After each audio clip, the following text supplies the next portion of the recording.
नमस्कार, मैं मृत्युंजय राय एक बार फिर से आपके बीच उपस्थित हूँ एक नए टॉपिक को लेकर के। आप लोगों ने जब से ये कहा कि आपको आईपैड पे भी क्लासेस पढ़ना अच्छा लगता है, आपको आईपैड की क्लासेस भी समझ में आती हैं, तो एक नई ऊर्जा का संचार मुझ में हुआ और उस नई ऊर्जा के साथ मैं आपके बीच उपस्थित हूँ एक नए टॉपिक को अपने आईपैड के साथ, goods and services tax council, वस्तु एवं सेवा कर परिषद। आइए जानते हैं कि ये है क्या और ये कैसे काम करता है। देखो, ऐसा है कि 101वां संविधान संशोधन कॉन्स्टिट्यूशन अमेंडमेंट एक्ट 2016 ने एक नए टैक्स रेजिम को लागू करने का मार्ग प्रशस्त किया। क्या किया? अ न्यू टैक्स रेजिम, एक नया कर प्रणाली को लाया है। ठीक है, नवीन कर प्रणाली। क्या है वो कर? वो कर प्रणाली है GST, goods and services tax. वो कर प्रणाली क्या है? जीएसटी है। क्या है वो कर प्रणाली?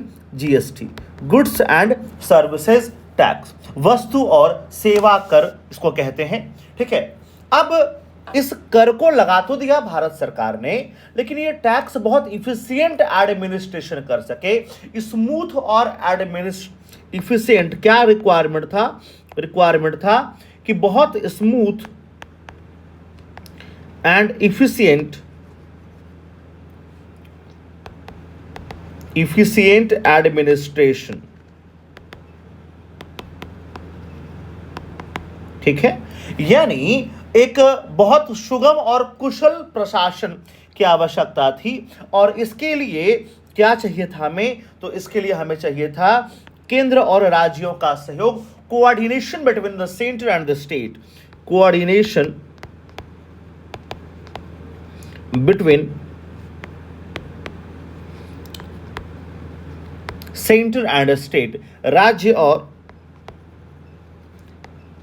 केंद्र के बीच क्या? समन्वय। केंद्र व राज्य के बीच समन्वय। अब इस कोऑर्डिनेशन को हासिल करने के लिए एक ऐसा प्रोसेस चाहिए था और उसी प्रोसेस के तहत इसी समन्वय के लिए क्या स्थापित किया गया? तो जीएसटी काउंसिल की स्थापना हुई। तो आपको एक बात समझ में आ गया, पहली बात कि 101वें संविधान संशोधन अधिनियम 2016 से एक नई कर प्रणाली शामिल हुई जिसे जीएसटी कहा गया। इस जीएसटी के स्मूथ फंक्शनिंग के लिए, इफिशिएंट एडमिनिस्ट्रेशन के लिए और केंद्र और राज्यों के बीच समन्वय और सहयोग के लिए एक जीएसटी काउंसिल की स्थापना की गई। ठीक है, अब सवाल ये उठता है कि ये जो जीएसटी काउंसिल है, ये जीएसटी काउंसिल संस्था कैसी है? क्या जीएसटी काउंसिल कॉन्स्टिट्यूशनल बॉडी है या स्टैट्यूटरी बॉडी है? तो ध्यान दीजिएगा कि ये कॉन्स्टिट्यूशनल बॉडी है। कई बार आप लोग यहीं पे गलती करते हैं, इसे आप लोग स्टैट्यूटरी बॉडी मान लेते हैं। कैसी बॉडी है ये? ये संवैधानिक निकाय है। कैसा बॉडी है भैया? तो ये लिख लीजिए कि ये संवैधानिक निकाय है, कॉन्स्टिट्यूशनल बॉडी है। कैसी बॉडी है भाई? संवैधानिक निकाय, यानी कॉन्स्टिट्यूशनल बॉडी है ये गुड्स और सर्विसेज टैक्स की। कैसी बॉडी है भाई? कॉन्स्टिट्यूशनल बॉडी है। और इसके लिए एक नया एक्ट जोड़ा गया है 279A।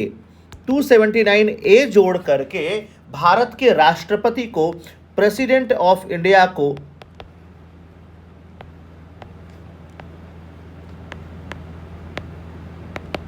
एम्पावर्ड क्या किया गया?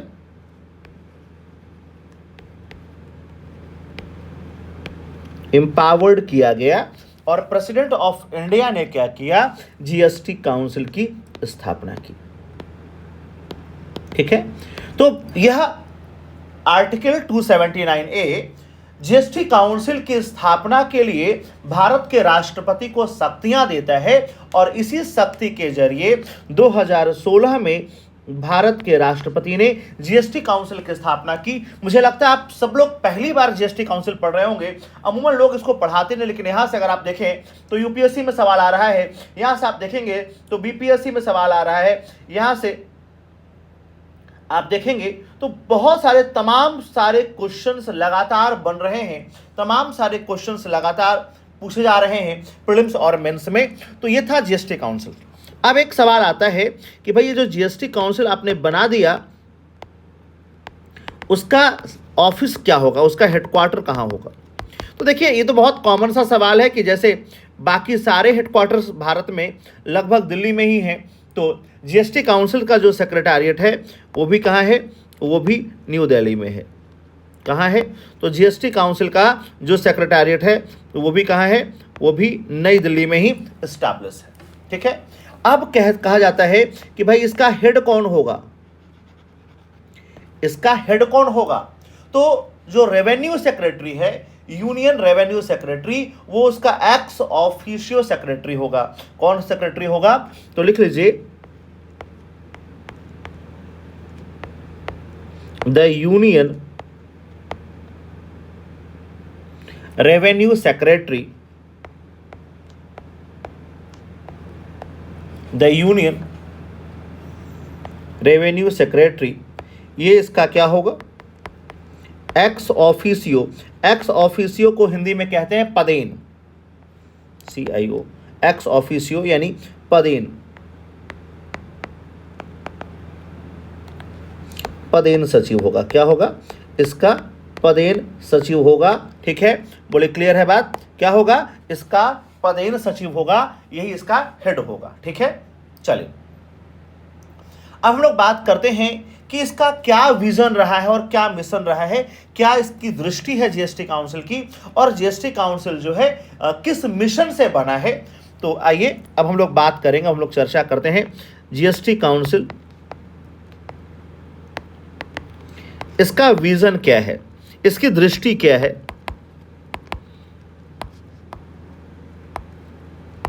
इसकी दृष्टि क्या है, इसका विजन क्या है। ठीक है, देखिए अगर हम बात करें विजन की तो सीधी सी बात है कि भाई कि देखो जब भी आप जीएसटी काउंसिल, और जीएसटी काउंसिल में राज्यों की सहभागिता है, और जब भी राज्यों की सहभागिता बढ़ेगी तो वहां पे कॉन्सेप्ट आएगा, वो कॉन्सेप्ट है cooperative federalism.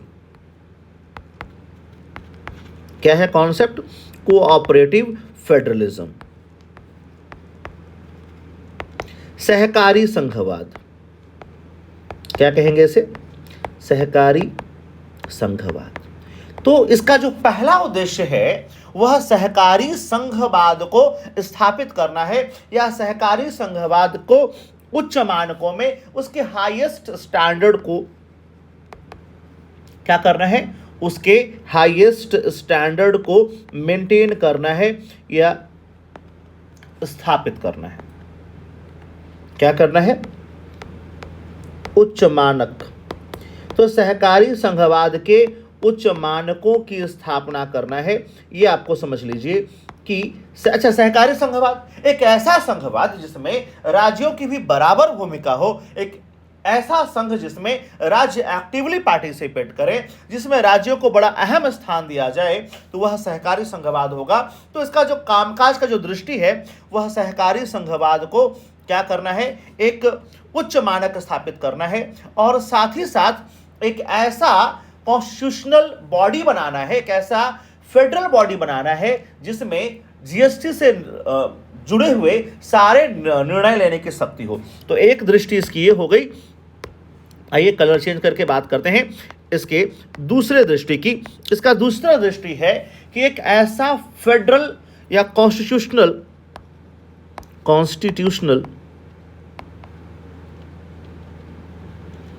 Constitutional federal body बनाना जो जीएसटी से जुड़े हुए सारे निर्णय लेने के कैन टेक ऑल मेजर्स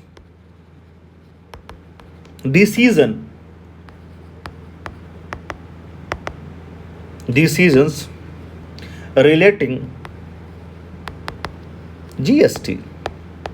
एक ऐसा संघीय संवैधानिक निकाय जो जीएसटी से जुड़े हुए समस्त निर्णय, बल्कि हिंदी में लिख लीजिए संवैधानिक संघीय निकाय जो जीएसटी से जुड़े समस्त निर्णय ले सके। क्या कर सके? जो जीएसटी से जुड़ा हुआ सारा निर्णय ले ले, ऐसा एक विजन है, एक ऐसा काउंसिल बनाने का विजन है। अब विजन तो हमने डिस्कस कर लिया, अब हम बात करते हैं कि भाई जो जीएसटी काउंसिल है, इस जीएसटी काउंसिल का मिशन क्या है, किस उद्देश्य के लिए इसकी स्थापना की गई है, क्या लक्ष्य है इसका, क्या लक्ष्य है इस जीएसटी काउंसिल का। आइए चर्चा किया जाए कि इसका क्या लक्ष्य है। देखो सीधी सी बात है कि इसका लक्ष्य है एक ऐसी प्रक्रिया को विकसित करना, एक ऐसी जीएसटी संरचना खड़ी करना जो सूचना और प्रौद्योगिकी का इस्तेमाल करे और यूजर फ्रेंडली हो। ठीक है, तो पहला लक्ष्य क्या है इसका कि ऐसी व्यवस्था बनाइए जो कैसी हो, वो यूजर फ्रेंडली हो, यानी जो उपयोग करे उसका उसे पता होना चाहिए कि वो जीएसटी दे रहा है तो वो पैसा कहां से आ रहा है। ठीक है, तो और कैसा बनाए, तो information technology driven, information technology driven. तो सूचना और प्रौद्योगिकी से एक ऐसा निर्माण करना है सूचना और प्रौद्योगिकी के जरिए कि वो क्या हो, उपयोगकर्ता हित ऐसी हो, यूजर फ्रेंडली हो, और एक ऐसा क्या करना है, इवॉल्व अ जीएसटी स्ट्रक्चर। क्या करना है, इवॉल्विंग अ जीएसटी स्ट्रक्चर। एक ऐसी जीएसटी संरचना खड़ी करनी है जो यूजर फ्रेंडली हो और टेक्नोलॉजी ड्रिवन हो। ठीक है, आइए अब हम बात करते हैं इसके कंपोजिशन की कि इसका कंपोजिशन क्या है। तो आइए अगले पेज पे चलते हैं और डिस्कस करते हैं कंपोजिशन ऑफ काउंसिल। मैं फिर से कलर चेंज कर लेता हूं, रेड कलर गलत है।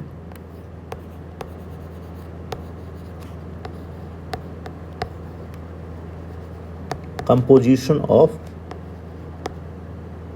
काउंसिल, परिषद का गठन कैसे होगा। क्या कहना है, परिषद की संरचना, परिषद की संरचना। ठीक है, आइए मैं ऐसे लगातार आपके लिए बहुत छोटे छोटे कॉन्सेप्ट्स लाता रहूंगा। आपको बहुत कम समय में 20 मिनट, 25 मिनट, 30 मिनट में एक एक टॉपिक ऐसे खत्म कराता रहूंगा। तो समझ लीजिए कि इसका एक अध्यक्ष होगा। इसका क्या होगा, अध्यक्ष होगा। और अध्यक्ष कौन होगा, तो केंद्रीय वित्त मंत्री होगा, सेंट्रल फाइनेंस मिनिस्टर या union finance minister, union finance minister. उसके साथ कुछ मेंबर होंगे। ठीक है, तो कहा कि एक तो इसमें अध्यक्ष होगा। अगर हम बात करें मेंबर्स की, तो इसके मेंबर्स में शामिल है union minister of state incharge of revenue और फाइनेंस। ठीक है, तो वित्त का state minister, union minister of state incharge finance और रेवेन्यू। कहा जो पहला मेंबर होगा वो या तो फाइनेंस का या तो रेवेन्यू का क्या होगा, इंचार्ज होगा, केंद्रीय राज्य मंत्री होगा। ठीक है, क्या होगा, केंद्रीय राज्य मंत्री होगा। और दूसरा समझ लो कि हर राज्य का या तो फाइनेंस मिनिस्टर या मुख्यमंत्री जिसे नामित करे वह मंत्री क्या होगा, तो फाइनेंस मिनिस्टर या रेवेन्यू मिनिस्टर कहीं है, जैसे बिहार में रेवेन्यू मिनिस्टर होता है, मिनिस्टर और any other minister nominated by CM from every state। सीधा सा बात समझ लो कि हर राज्य से मुख्यमंत्री या तो किसी को भेजेगा या वहां कोई टैक्सेशन का, रेवेन्यू का, फाइनेंस का कोई मंत्री है तो हम लोग उसको वहां पर रखेंगे। यानी एक तो हो गया ये अध्यक्ष, दूसरा एक हो गया केंद्रीय राज्य मंत्री फाइनेंस या वित्त का, फाइनेंस का या तो रेवेन्यू का, राजस्व या वित्त का, और तो तीसरा मेंबर है वो जो है हर राज्य से एक एक आदमी आएगा जिसको वो चुनेंगे। ठीक है, तो अध्यक्ष तो चुन लिया गया। अब हम बात करते हैं इसके वाइस प्रेसिडेंट की, इसके उपाध्यक्ष की या वाइस चेयरपर्सन, उपाध्यक्ष। देखो यार सीधा सा बात है कि अध्यक्ष तो केंद्रीय गृह मंत्री हो गया, सॉरी केंद्रीय वित्त मंत्री हो गया। ठीक, अब उपाध्यक्ष किसे चुना जाए? तो जो राज्य है उस राज्य में से, यानी जो राज्य के जो state, anyone from state finance ministers. ठीक है, तो आपस में किसी को भी वो चुनते हैं जो राज्य से आया है, उसे क्या करेंगे हम लोग चुनेंगे, और उसका जो है टर्म भी डिटरमाइन होगा। क्या डिटरमाइन होगा? कि वो कितने समय के लिए होगा, तो टर्म भी हम लोग डिटरमाइन उसको वहीं पर करते हैं कि उसका टर्म भी डिसाइड करेंगे, उसको चुनेंगे। ठीक है, इसके अलावा इसमें एक आदमी जो है वो स्पेशल इनवाइटी होता है, उसको हम लोग बुलाते ही बुलाते हैं, वो है chairperson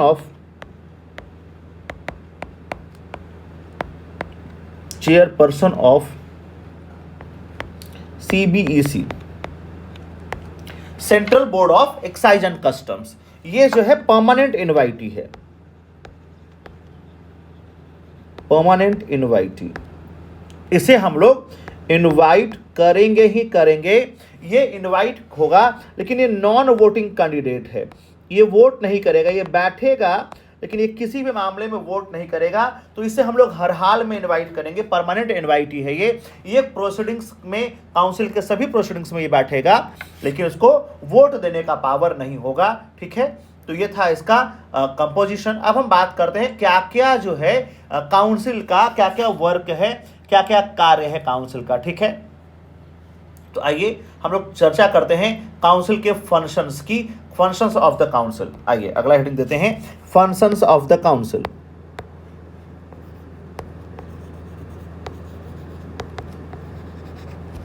functions of the council. मैं बिल्कुल उम्मीद करता हूं कि आपको ये समझ में आया होगा और आपको ये बिल्कुल क्लियर दिख रहा होगा, आप इसको बहुत इजीली देख पाएंगे, ये मेरी धारणा है ऐसी। ठीक है, मैं कहाँ तक सही हूँ इस धारणा में, ये आप लोग मुझे कमेंट करके बताइएगा कि सर आप यहाँ तक सही हैं इस धारणा में। आइए देखिए, फंक्शंस की अगर हम बात करें तो फंक्शंस में जितना भी टैक्सेस है, सेस है, सरचार्ज है, वह जो है आरोपित जो भी करेगा उस विषय में जीएसटी काउंसिल ही डिसाइड करता है। ठीक है, तो जितना भी क्या है टैक्सेस, ठीक है, उसके बाद सेसेस या सरचार्जेस,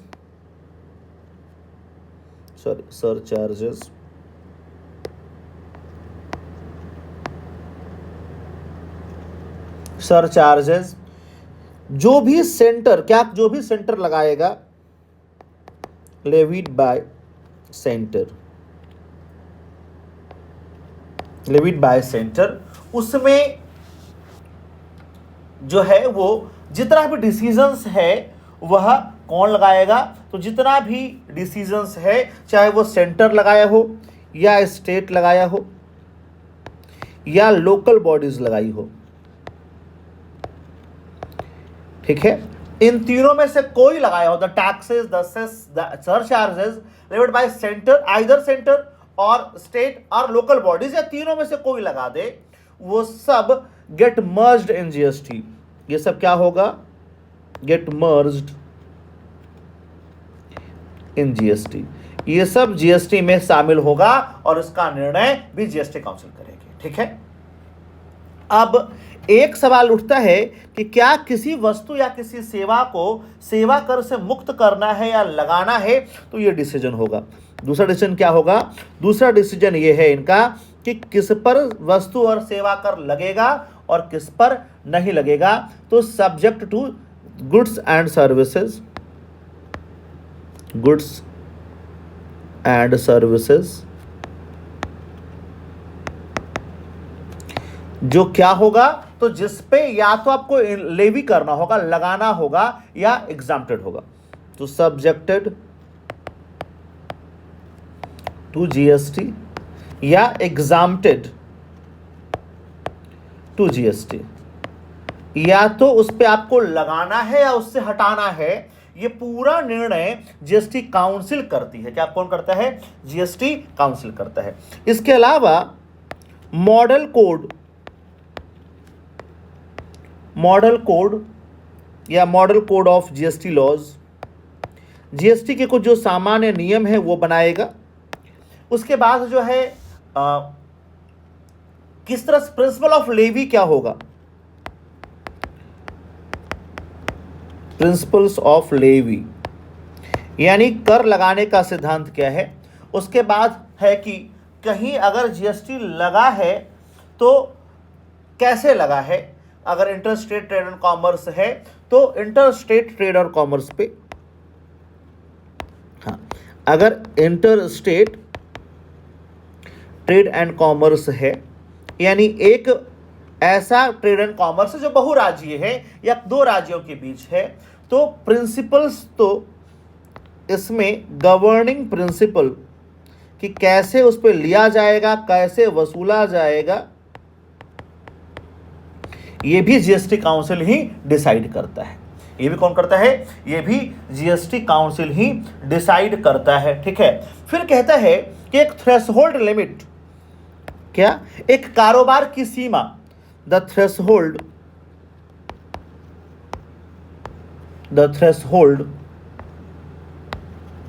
लिमिट ऑफ टर्नओवर, यानी ये तय करना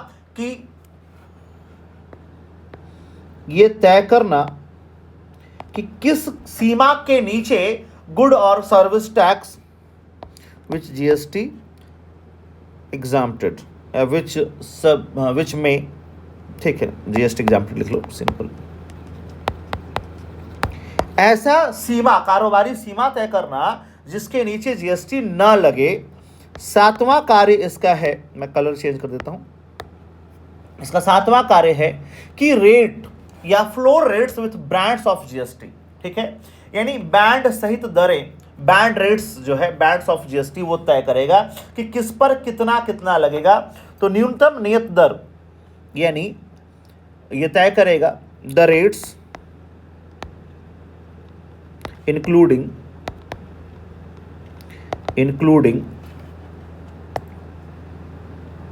floor rates with bands of GST। ये ध्यान दीजिएगा, ये लोग अपने पेड क्लासेज में नहीं पढ़ाते हैं, छोड़ देते हैं। आपको मैं फ्री क्लासेज में ये पढ़ा रहा हूं, तो थोड़ा सा शिद्दत से पढ़ लीजिए। यहां से सवाल आएगा ही आएगा, और जब सवाल आएगा तो कहीं ऐसा ना हो कि चारों खाने चित, ऐसा ना हो कि चारों खाने चित हो जाएं। ठीक है। अब अगर कोई प्राकृतिक आपदा है तो उसके लिए अगर आपको कोई स्पेसिफिक रेट लगाना है या रेज करना है, रेज एडिशनली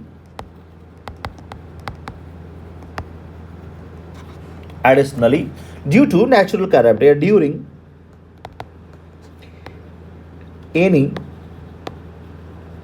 नेचुरल कैलामिटीज। ठीक है। किसी प्राकृतिक आपदा के दौरान या किसी डिजास्टर के दौरान आपको ज्यादा पैसा चाहिए, तो उसके लिए भी आपको जो है थोड़ा सा ज्यादा टैक्स लेना होगा, तो वो भी जीएसटी काउंसिल तय करेगा। ठीक है। कुछ special special provisions for some states,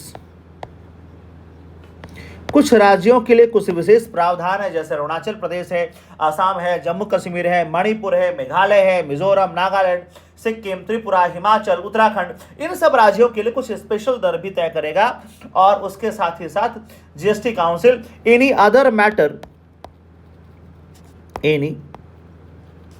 other matter relating to GST, और जीएसटी से जुड़ा हुआ कोई भी मामला है तो उसमें डिसीजन किसका माना जाएगा, तो काउंसिल का डिसीजन ही सर्वोच्च निर्णय होगा और काउंसिल का डिसीजन ही माना जाएगा। तो ये आपने सीखा और पढ़ा। तो अभी के लिए यहीं तक, हम फिर मिलेंगे, तब तक के लिए ढेर सारा प्रेम, ढेर सारी शुभकामनाएं।